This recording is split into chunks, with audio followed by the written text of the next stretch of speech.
Hello friends. एक लंबे gap के बाद मैं आपके लिए फिर से कुछ वीडियोस लेके आ रही हूँ और इस टाइम मेरे वीडियोस रिलेटेड हैं सीबीएसई क्लास 10 सोशल साइंस से।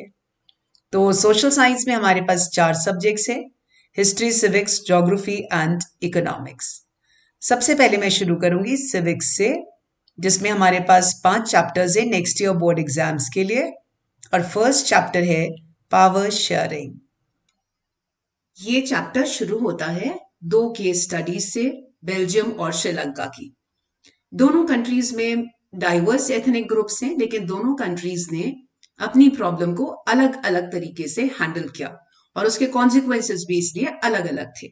तो हम शुरू करते हैं बेल्जियम से। बेल्जियम एक छोटा सा यूरोपियन कंट्री है, यहाँ पे आप देख सकते हैं। इसके नॉर्थ में नेदरलैंड्स है, ईस्टर्न बॉर्डर पे जर्मनी है, वेस्टर्न साइड पे फ्रांस है और बेल्जियम के सदर्न साइड में एक छोटा सा कंट्री लक्समबर्ग सिचुएटेड है। राइट, तो ये तो है बेल्जियम की ज्योग्राफिकल पोजीशन। अब हम आते हैं बेल्जियम के एथनिक कॉम्पोजिशन पे। एथनिक कॉम्पोजिशन क्या होता है? एथनिक कॉम्पोजिशन का मतलब है कि वहां कौन कौन से एथनिक ग्रुप्स प्रेजेंट हैं। एथनिक ग्रुप्स जो लोग बहुत टाइम से साथ में रह रहे हैं, राइट, और कॉमन कल्चर शेयर करते हैं, तो वो बनाते हैं एक एथनिक ग्रुप। बनाते means it automatically gets formed based on common descent और कॉमन कल्चर। तो यहाँ जो बेल्जियम में मेन एथनिक ग्रुप्स है वो कौन है? डच, फ्रेंच एंड थोड़े से नंबर में जर्मन भी प्रेजेंट है। अगर हम ये रीजन वाइज डिवाइड करें तो जो डच स्पीकिंग पीपल है यहाँ पे, वो कहाँ रहते हैं? इस येलो वाले रीजन में, जिसे हम बोलते हैं फ्लेमिश रीजन।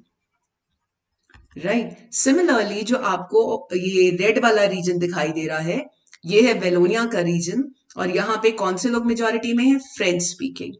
परसेंटेज वाइज जो डच है वो 59%।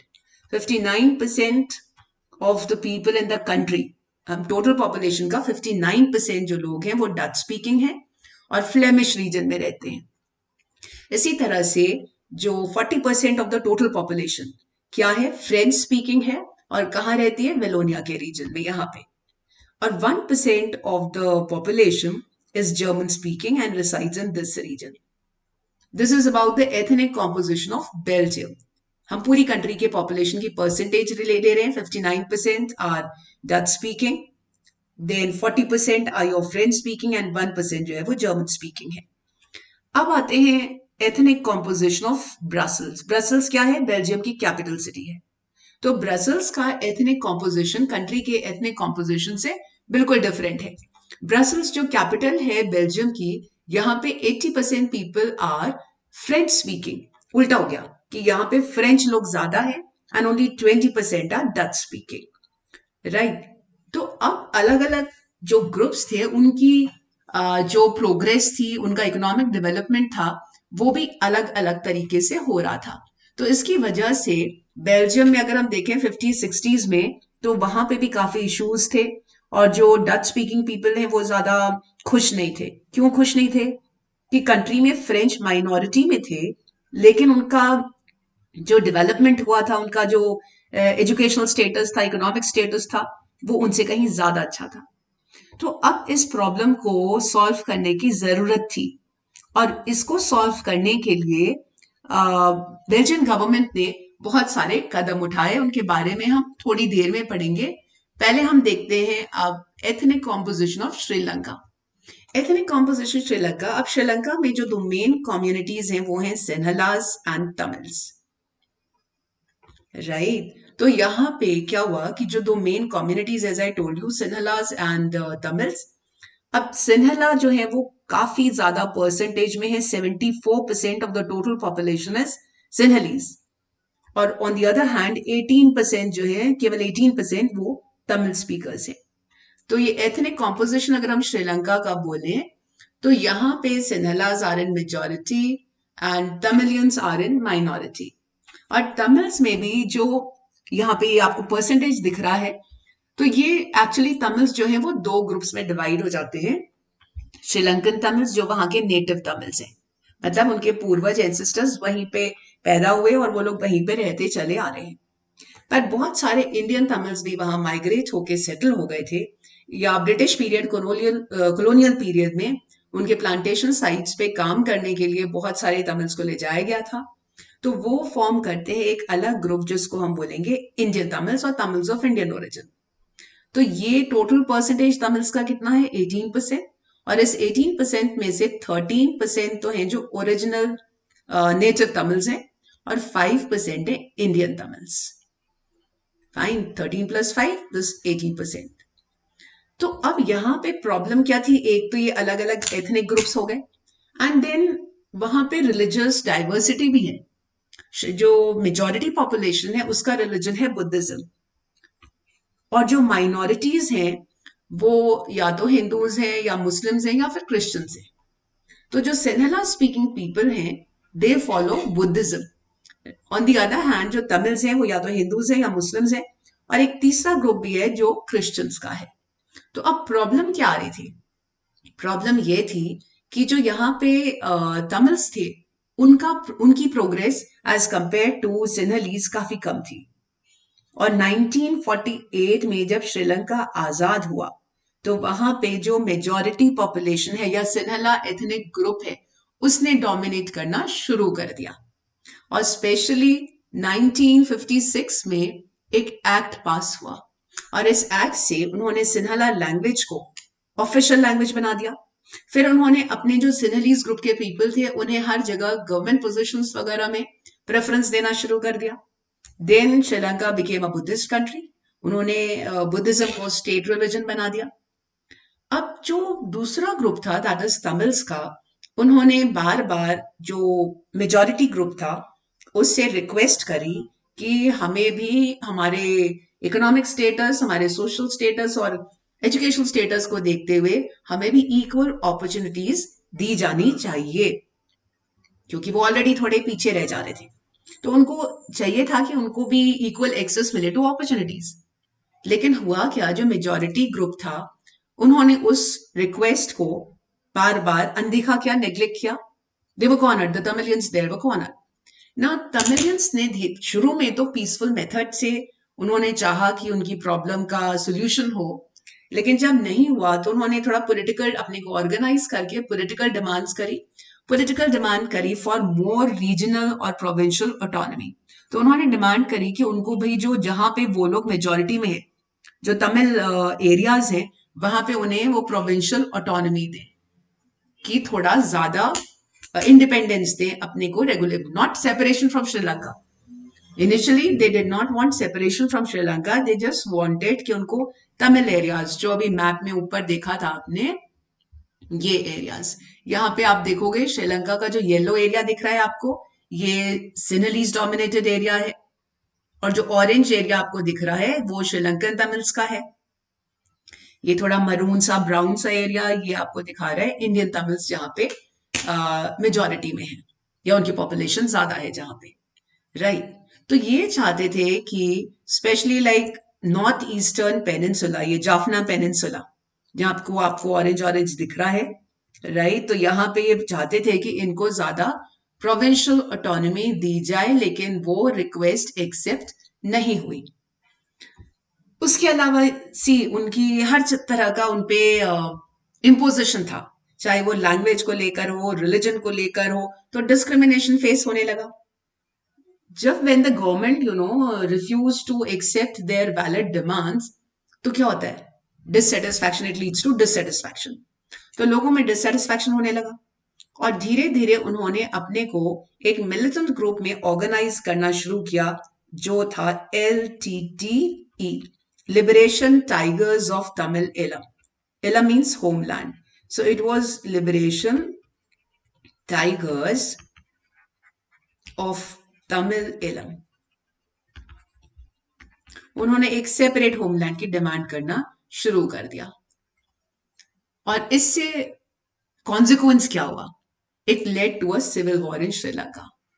वहां पे एथनिक स्ट्राइफ, और या कह सकते हैं सिविल वॉर। सिविल वॉर एक वॉर होता है जब किसी कंट्री के डिफरेंट ग्रुप्स आपस में लड़ने लगते हैं, मतलब कि ये वॉर दूसरी कंट्री के साथ नहीं है, एक कंट्री के बॉर्डर के अंदर डिफरेंट एथनिक ग्रुप्स आपस में लड़ने लगते हैं, तो उसे हम बोलते हैं सिविल वॉर।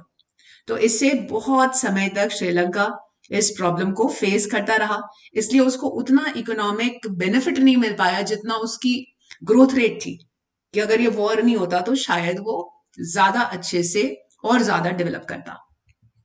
देन हम आते हैं बेल्जियम की प्रॉब्लम पे। तो बेल्जियम में भी a similar kind of problem existed.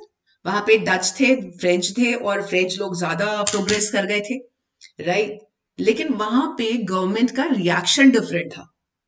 तो जब उन्होंने देखा कि एक बड़ा सेक्शन, एक बड़ा ethnic group that is Dutch speaking people का जो है वो सेटिस्फाइड नहीं है, तो उस प्रॉब्लम को सॉल्व करने के लिए उन्होंने बहुत कोशिश करी, और 1970 से लेके 1993 तक बेल्जियन कॉन्स्टिट्यूशन 4 बार अमेंड हुआ, राइट। कि उसको एक स्टेट, एक ऐसी स्टेज पे लाना चाहते थे वहां पे कि majority of the people would be satisfied irrespective of their ethnic group.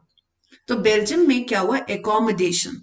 Accommodation in Belgium means जहां पे आपने अलग अलग ग्रुप ने आपस में एडजस्टमेंट करके टॉलरेंस के साथ एक सोल्यूशन निकालने की कोशिश करी। और जो उन्होंने फाइनली जिस कॉन्स्टिट्यूशन को अडॉप्ट किया उसमें क्या इंपॉर्टेंट फीचर्स हैं, लेट्स डिस्कस दैट। तो उनका जो अब का कॉन्स्टिट्यूशन है वो क्या कहता है, ये बोलता है दैट जो उनकी सेंट्रल गवर्नमेंट होगी उसमें equal number of Dutch and French speaking ministers होंगे। यानी कि डच मेजोरिटी में है, 59% है, फ्रेंच 40% ही है, लेकिन डच मेजोरिटी ने एक्सेप्ट किया कि हम इनको ये फील कराने के लिए that they are equal citizens of the country, ठीक है। उन्होंने बोला कि सेंट्रल गवर्नमेंट में इक्वल रिप्रेजेंटेशन होगा दोनों ग्रुप्स का, डच का भी और फ्रेंच का भी। अब इक्वल रिप्रेजेंटेशन के अलावा मींस रिप्रेजेंटेशन इक्वल है, at the same time they decided to have equal number of ministers from both the ethnic groups. और कई सारे लॉज ऐसे होते हैं जो केवल एक एथनिक ग्रुप अकेले नहीं पास कर सकता। उसमें क्या होता है कि दोनों एथनिक ग्रुप्स की अलग अलग मेजोरिटी चाहिए होती है कुछ स्पेशल लॉज को पास करने के लिए। ऐसा क्यों किया गया, ताकि कोई एक पर्टिकुलर कम्युनिटी कोई अपने फेवर में लॉ ना पास कर सके। तो याद रखिएगा सेंट्रल गवर्नमेंट में, ठीक है, उनका रिप्रेजेंटेशन दोनों एथनिक ग्रुप्स का इक्वल है। नाउ सेकंड, उन्होंने क्या प्रोविजन अडॉप्ट किया कि उन्होंने फेडरलिज्म को अडॉप्ट किया। मतलब कि उन्होंने बोला जो स्टेट गवर्नमेंट है, चाहे वो वेलोनिया रीजन की हो या फ्लेमिश रीजन की हो, तो वो क्या होगी, उसको अपनी अलग से पावर्स मिलेंगे जो कॉन्स्टिट्यूशन से डायरेक्टली मिलेंगे। मतलब they will not be at the mercy of the central government. कि ऐसा नहीं है कि सेंट्रल गवर्नमेंट उन स्टेट गवर्नमेंट्स को पावर देगी, क्योंकि अगर सेंट्रल गवर्नमेंट देगी तो वो कभी भी दे सकती है, कभी भी विड्रॉ कर सकती है। तो ये डिसीजन लिया गया कि जो स्टेट गवर्नमेंट्स होंगी उनको पावर दी जाएंगी बहुत सी, और उनकी पावर्स कहां से आएंगी, कॉन्स्टिट्यूशन से डायरेक्ट आएंगी, ना कि सेंट्रल गवर्नमेंट से। तो मतलब कि सेंट्रल गवर्नमेंट उनकी पावर्स को कम ज्यादा नहीं कर सकती without making an amendment in the constitution, right. फिर थर्ड पॉइंट जो अडॉप्ट किया गया वो था बेल्जियम की कैपिटल ब्रसल्स को लेके। तो ब्रसल्स में मैंने पहले बताया था कि जो एथनिक कॉम्पोजिशन था, जो अलग अलग एथनिक ग्रुप का रिप्रेजेंटेशन था, वो देश का उल्टा था। देश में डच, पूरे कंट्री की पॉपुलेशन ले तो Dutch were in majority, but Brussels में हुआ in majority the French. 80% of the population in Brussels is French and only 20% Dutch. लेकिन क्योंकि डच ने सेंट्रल लेवल पे अकोमोडेशन दिखाया था, जो नेशनल गवर्नमेंट थी उसमें अकोमोडेशन दिखाया था, तो अब जो फ्रेंच पॉपुलेशन थी उसने ब्रसल्स में एकोमोडेशन दिखाया कि वो मेजोरिटी में है, 80% are French people in Brussels, right. लेकिन इन्होंने यहां बोला कि एक सेपरेट गवर्नमेंट होगी कैपिटल सिटी की। कैपिटल सिटी ब्रसल्स की अपनी एक गवर्नमेंट है। एक गवर्नमेंट तो पूरे देश की हो गई, जैसे इंडिया में हम बोलते हैं कि एक नेशनल गवर्नमेंट है, सेंट्रल गवर्नमेंट है, राइट। लेकिन eight the same time Delhi has its own government, okay, own chief minister. तो उसी तरह एक नेशनल गवर्नमेंट है बेल्जियम में और एक है स्टेट कैपिटल सिटी की गवर्नमेंट। तो जो कैपिटल सिटी की गवर्नमेंट है उसमें भी फ्रेंच और डच पीपल का इक्वल रिप्रेजेंटेशन है, राइट। तो यहां पे भी इक्वल रिप्रेजेंटेशन, एक जगह डच ने अकोमोडेट किया, एक जगह फ्रेंच ने किया। अब आते हैं चौथे पॉइंट पे, और यहां पे इन गवर्नमेंट्स के अलावा एक कम्युनिटी गवर्नमेंट भी है। अब कम्युनिटी गवर्नमेंट का मेन रोल क्या है? मेन रोल ये है कि वो अलग अलग एथनिक ग्रुप्स के कल्चर लैंग्वेज को प्रिजर्व करके रखे। तो यहाँ पे फ्रेंच लोगों की अपनी कम्युनिटी गवर्नमेंट, जो डच हैं उनकी अपनी कम्युनिटी गवर्नमेंट है, और सिमिलरली जो जर्मन हैं उनकी भी अपनी कम्युनिटी गवर्नमेंट है। तो इसमें रिप्रेजेंटेटिव कैसे चुनते हैं कि जर्मन अपने रिप्रेजेंटेटिव्स अपनी कम्युनिटी गवर्नमेंट के लिए चुनते हैं, सिमिलरली डच अपनी के लिए एंड फ्रेंच अपनी के लिए। और कम्युनिटी गवर्नमेंट का मेन रोल है अपने कल्चर और अपनी लैंग्वेज को प्रिजर्व करके रखना, उससे रिलेटेड इश्यूज को देखना। So this way the Belgian constitution has worked beautifully, though it's a very complex system. एक कॉम्प्लेक्स सिस्टम है, पर इससे उन्होंने अपनी प्रॉब्लम को सुलझाया और ये काफी हद तक सक्सेसफुल रहा। अब दूसरी तरफ हम आते हैं श्रीलंका के एग्जाम्पल पे। Before I discuss Y power sharing is desirable, तो श्रीलंका का एग्जाम्पल आपने देखा था कि वहां पे सिन्हला कम्युनिटी ने ओवर पार किया किसको? तमिल्स को। तो उसको हम बोलेंगे majoritarianism. When the majority community overpowers a minority community, that is called majoritarianism. And with respect to this, I had discussed the Act of 1956, which was introduced by the Sinhala government of Sri Lanka. तो जिसकी वजह से, इस majoritarianism की वजह से वहां पे शुरू हो गया था सिविल वॉर। अब आते हैं नेक्स्ट टॉपिक पे, why power sharing is desirable, कि पावर शेयरिंग क्यों इंपॉर्टेंट है। सी बेसिकली इसके दो रीजंस हैं। एक प्रैक्टिकल रीजन जिसको हम बोलेंगे prudential reason. Prudence is a decision that is based on advantages and disadvantages, profit loss। तो जब आप इन दोनों को वे करके कोई डिसीजन लेते हो कि हमें एडवांटेज ज्यादा है या डिसएडवांटेज ज्यादा, तो आप ये सोच समझ के कोई डिसीजन लेते हो, तो that is a prudential decision. Prudential, तो यहाँ पे हम डिस्कस करेंगे कि prudential reason for power sharing क्या है। एक प्रैक्टिकल रीजन है कि पावर शेयरिंग हमें हमारे ज्यादा फायदे में है। क्यों फायदे में है? क्योंकि जब आप अलग अलग ग्रुप्स के साथ पावर शेयर करते हो, अलग अलग सोशल ग्रुप्स के साथ आप पावर शेयर कर रहे हैं, माइनॉरिटी के साथ भी शेयर कर रहे हैं, तो क्या होगा? Everyone will feel safe and secure. तो जब आप सेफ एंड सिक्योर फील करोगे, तो उससे उसका रिजल्ट, उसका कॉन्सिक्वेंस क्या है? पीस। और पीस का कॉन्सिक्वेंस क्या है? Peace leads to development. आपका डेवलपमेंट होगा, पर कैपिटा इनकम ऊपर जाएगी, कंट्री में हर तरफ से प्रोग्रेस होगी। तो ये एक इंपॉर्टेंट रीजन है बिहाइंड पावर शेयरिंग। अदरवाइज क्या होगा? श्रीलंका की तरफ फिर आप सिविल वॉर रिजल्ट होगा और आपस में लड़ते रहोगे, तो जो आपको बेनिफिट्स मिलने चाहिए थे वो नहीं मिल पाएंगे। अब दूसरा कारण फॉर पावर शेयरिंग जो है वो मॉरल रीजन पे बेस्ड है, मॉरल वैल्यूज पे बेस्ड है। ये लेट्स डिस्कस दिस कि मॉरल वैल्यूज पे कैसे बेस्ड है। बिकॉज पावर शेयरिंग, सी जो लोग पावर में हैं, जो आज डिसीजन ले रहे हैं, तो वो पावर में कैसे हैं? क्योंकि लोगों ने उनको वो पावर दी है। लोगों ने, people have decided to surrender some of their powers to live under a system. तो बेसिकली जो सरकार के पास पावर है या रिप्रेजेंटेटिव्स के पास पावर है, तो वो पावर आई कहां से? लोगों से आई है। तो ऑब्वियसली उस पावर को लोगों के साथ भी तो शेयर होना चाहिए। और डेमोक्रेसी तो बोलती है basically the final power, ultimate power lies in the hands of the people. जब उन्होंने आपको पावर दी है, या आप जो लॉज बना रहे हैं वो किसको इफेक्ट करेंगे? लोगों को। तो उन लॉज का जो रिजल्ट है, उसका जो कॉन्सिक्वेंस है, इफेक्ट्स है, वो कौन फेस करेगा? पीपल। तो नेचुरली एक मॉरल ग्राउंड बनता है कि हम उन लोगों के साथ भी पावर शेयर करें। और ये डेमोक्रेसी में बहुत बहुत इंपॉर्टेंट है कि जो गवर्नमेंट है, जो रिप्रेजेंटेटिव्स हैं, वो पब्लिक ओपिनियन को भी ध्यान में रखें और उसकी रिस्पेक्ट करें। कि हर बात में आप आर्म ट्विस्टिंग नहीं कर सकते सरकार की, या हर चीज मीन्स कुछ लॉज ऐसे होते हैं जो हमें नहीं पसंद होते, पर वो पूरे देश के हित में होते हैं। But at the same time, government also has to be vigilant has to take into consideration the collective good of the people. तो ये आपका आ जाएगा मॉरल रीजन के अंडर। अब हम बढ़ते हैं टॉपिक लास्ट टॉपिक की तरफ, जो है फॉर्म्स ऑफ पावर शेयरिंग, कि पावर शेयरिंग किस किस तरीके से हो सकती है। जब हमने डिस्कस कर लिया कि पावर शेयरिंग क्यों इंपॉर्टेंट है, अब पावर शेयरिंग अलग अलग तरीके से हो सकती है।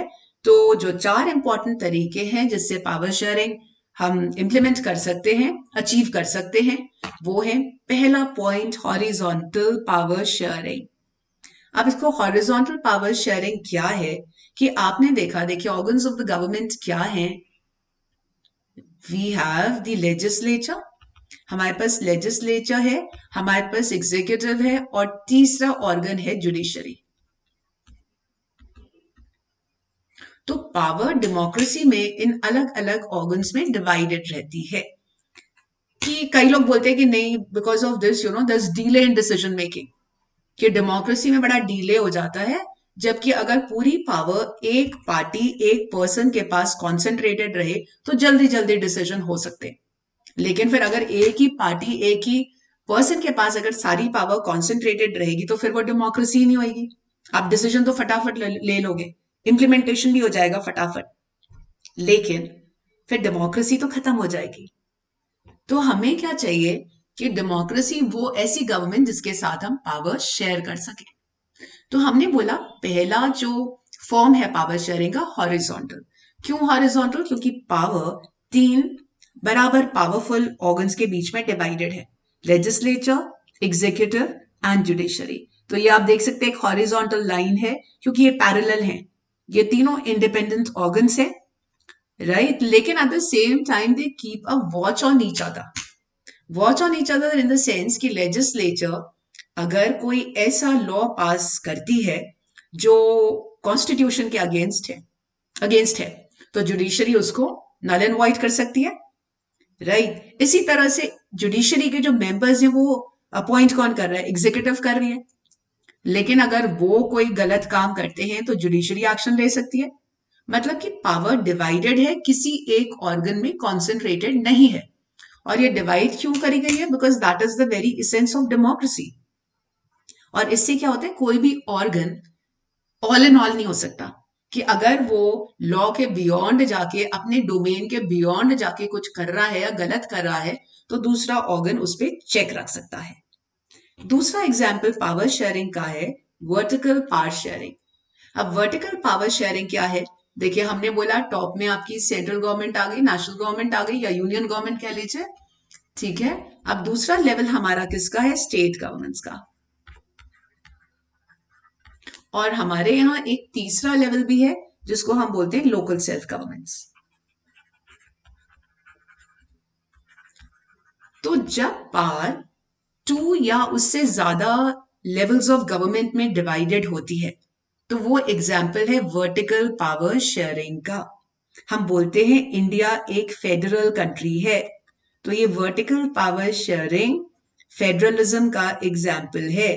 फेडरल कंट्री का मतलब होता है जहां पावर डिवाइडेड है 2 और मोर लेवल्स ऑफ द गवर्नमेंट के बीच। तो वर्टिकल पावर शेयरिंग में क्या है? सेंट्रल गवर्नमेंट है जिसके पास सबसे ज्यादा पावर्स हैं, पर एट द सेम टाइम हमारा कॉन्स्टिट्यूशन स्टेट गवर्नमेंट्स को भी कुछ पावर्स देता है जो सेंट्रल गवर्नमेंट उनसे नहीं छीन सकती। और हमारे कंट्री में एक तीसरा लेवल भी है जो हम बोलते हैं लोकल सेल्फ गवर्नमेंट का। लोकल गवर्नमेंट जैसे कि रूरल एरियाज में पंचायती राज सिस्टम, या अर्बन एरियाज में आपने म्यूनिसिपैलिटीज और म्यूनिसिपल कॉर्पोरेशन का नाम सुना होगा। तो ये सब क्या है कि हम डिवाइड कर रहे हैं पावर को अलग अलग गवर्नमेंट के लेवल पे, तो उसको हम बोलेंगे वर्टिकल। लाइन कैसी जा रही है? वर्टिकल जा रही है।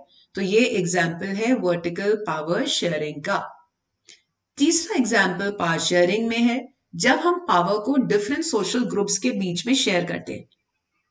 अब देखिए डिफरेंट सोशल ग्रुप्स, बिकॉज किसी कंट्री में ऐसा अक्सर होता है कि कुछ ग्रुप्स हैं जो ज्यादा एडवांस्ड हैं, ज्यादा पावरफुल हैं, कुछ ग्रुप्स हैं जो थोड़े पीछे छूट गए हैं, थोड़े डेवलपमेंट उनका कम हुआ है, उनका लिटरेसी लेवल अभी पीछे है। तो जब हम पावर हर तरह के सोशल ग्रुप के साथ शेयर करने की कोशिश करते हैं, तो वो एग्जाम्पल हो गया आपके थर्ड वाले पावर शेयरिंग का। पावर में also be shared among different social groups. जैसे इंडिया में हमने बोला जो SCs है, STs हैं, OBCs हैं, विमेन हैं, इनको हमने अलग अलग रिजर्वेशन दिया हुआ है, कोटा उनका बनाया हुआ है। तो वो क्या है, एक एग्जाम्पल है जब हम चाहते हैं कि जो ग्रुप्स हमारे बैकवर्ड रह गए हैं, उतना डेवलप नहीं हो पाए, मेन स्ट्रीम में नहीं आ पाए, तो उन ग्रुप्स को हम एक हेल्प एक्सटेंड कर रहे हैं उनका स्टेटस अपलिफ्ट करने के लिए। तो ये है example of sharing power with different social groups. चौथा एग्जाम्पल है कि पावर को हम देखो आम लोगों, प्रेशर ग्रुप्स या मूवमेंट्स के साथ शेयर करते हैं। अब ये प्रेशर ग्रुप्स क्या हैं कि पॉलिटिकल पार्टीज, जो पावर शेयरिंग है ये पॉलिटिकल पार्टीज के बीच में होती है, प्रेशर ग्रुप्स के साथ में होती है, मूवमेंट्स के साथ होती है। कैसे होती है, आई एक्सप्लेन। अब पॉलिटिकल पार्टीज के बीच में भी there is power sharing. How? Because आज मान लीजिए कोई एक पर्टिकुलर पार्टी पावर में है, तो हो सकता है 5 साल बाद, 10 साल बाद दूसरी पार्टी पावर में आ जाए। तो क्या है कि अलग अलग वक्त पर अलग अलग पार्टी पावर में आ रही है। तो this is an example of power sharing between political parties. या फिर अगर आप अलायंस फॉर्म कर रहे हैं या कोalition गवर्नमेंट फॉर्म कर रहे हैं। सी अलायंस होता है जो आप पोल से, जो आप वोट से पहले एक ग्रुप बनाते हो, आपस में डिसाइड करते हो, सीट शेयरिंग डिसाइड करते हो, तो दैट इज एन अलायंस। और जब ऐसा होता है कि कोई पार्टी को एब्सोल्यूट मेजॉरिटी नहीं मिल पाती, तो वो दूसरी पार्टीज के साथ कोalition गवर्नमेंट फॉर्म करती है। या अलायंस ही, कोई एक पार्टी अलायंस की एब्सोल्यूट मेजॉरिटी में नहीं आ पाती, तो अपने पार्टनर्स के साथ मेजॉरिटी में आती है, तो that leads to the formation of the coalition government. Two और more parties they share power. तो क्या पावर शेयरिंग है कि हम, एक मेन पार्टी है उसके साथ थोड़ी और रीजनल पार्टीज है या अदर नेशनल पार्टीज है जो उसको सपोर्ट एक्सटेंड कर रही है सरकार बनाने के लिए। तो ये क्या है, अलायंस, कोalition या रोटेशन। कभी एक पार्टी आ रही है या एक अलायंस आ रहा है, कभी दूसरा आ रहा है। तो that is an example of power sharing between political parties. अब प्रेशर ग्रुप्स क्या होते हैं? प्रेशर ग्रुप्स देखिए अलग अलग जो हमारे सोशल इकोनॉमिक ग्रुप्स हैं, जैसे हमने बोला फार्मर्स का ग्रुप है या बिजनेसमैन हो गए, तो ये एक फॉर्म करते प्रेशर ग्रुप। ये क्या चाह रहे हैं और इनका बेनिफिट क्या है, तो गवर्नमेंट इन सबको ध्यान में रखती है। तो इनडायरेक्टली ये भी एक रोल प्ले कर रहे हैं डिसीजन मेकिंग प्रोसेस का। सिमिलरली मूवमेंट्स होते हैं, let's say anti liquor agitation या नर्मदा बचाओ आंदोलन जो पहले हुआ। तो यह हम जो भी और मूवमेंट्स आते हैं, तो कई बार ऐसा होता है कि उन मूवमेंट्स को ध्यान में रखते हुए सरकार के ऊपर थोड़ा प्रेशर रहता है कि वो क्या डिसीजन लेने वाली है। तो indirectly they all are participating in the process of decision making. So that is how they share power. With this, I have finished this lesson.